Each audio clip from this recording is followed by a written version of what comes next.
Hi, I'm Captain David Bacon, 30-year charter captain, 11-year tackle store owner, write for several magazines. One of the things I've kind of specialized in is bounce balling for halibut. I want to talk today a little bit about the gear that we use and how it came about. Bounce balling for halibut actually grew out of commercial salmon fishing. And it started in the old days with the good old familiar three-way swivel. And with this swivel, one line went down to the weight, another line went up to the rod, of course, and the third line went to the blade and the lure, the business end. And that was fine. But then something new came along that just changed everything for us, and it cost like less than $1. I wish that would happen more often. And that was this plastic slider with a little snap hanging on the bottom. These things just changed it all for us. And the reason they changed it is because when the weight was hanging from the three-way swivel, old school way, when a fish was on and was doing head tosses, it was pulling the weight around and so therefore pulling the hook in the mouth, and we lost a lot of fish.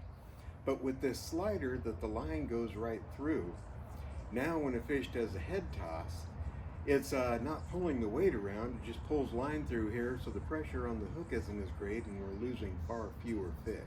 So this is a great new thing. The way the rig works is you take your line from your rod and you put it through the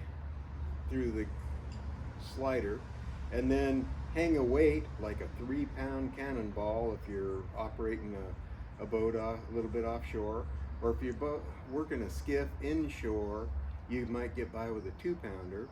If you're in a kayak paddling, or you need to pedal kayak because you'll need your hands, then you might get by with a 1-pounder.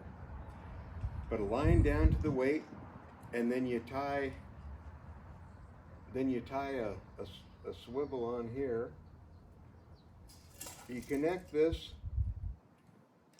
device, and this is a bounce balling rig, fully set up. Now, this up against here stops the slider, and then you've got roughly 40 inches of leader to the blade. And the 40 inches is important because that gives the blade enough room to get its action going.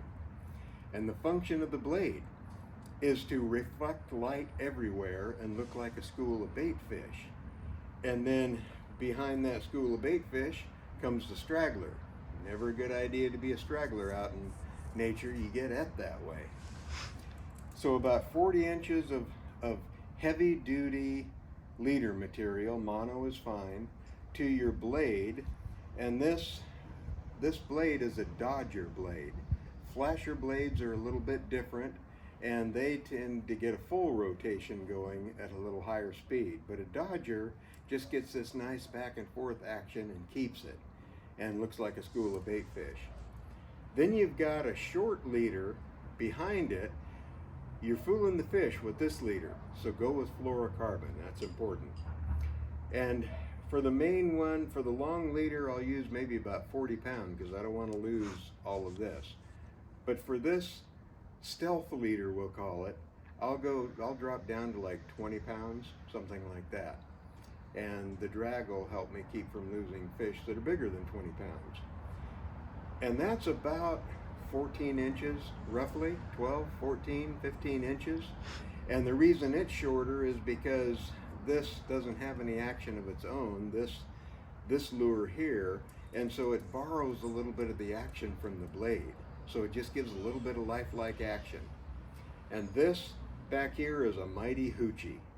If I were to go anywhere in the world and could only take one thing, I would take a hoochie. They're that versatile. And then I've got a single tail curly grub underneath it, and a treble hook mixed in there, and a single hook. It's a trap. And so I'm trolling this rig at low speed, just a speed to get enough action on the blade. And I've done a video on exactly what that speed should be, so check that one out. But with this rig fished right near the bottom, within 3 feet of the bottom, you'll do well. I'll add that your main line to your rod needs to be braided line, and that's because like 60-pound braided line has a very small diameter, the diameter of about 20-pound mono, and that lets you cut the water better because this needs to be near the bottom and your line needs to be at about 45-degree angle to be near the bottom and have that perfect presentation. Have that set up on a really good rod. I use a Bacon Sticks, my signature series rod made by Vague Rods, and on that I've got a pin reel and I've got that good braided line all set up. This is the gear you need. Now you go out and catch you some halibut and tell us about it.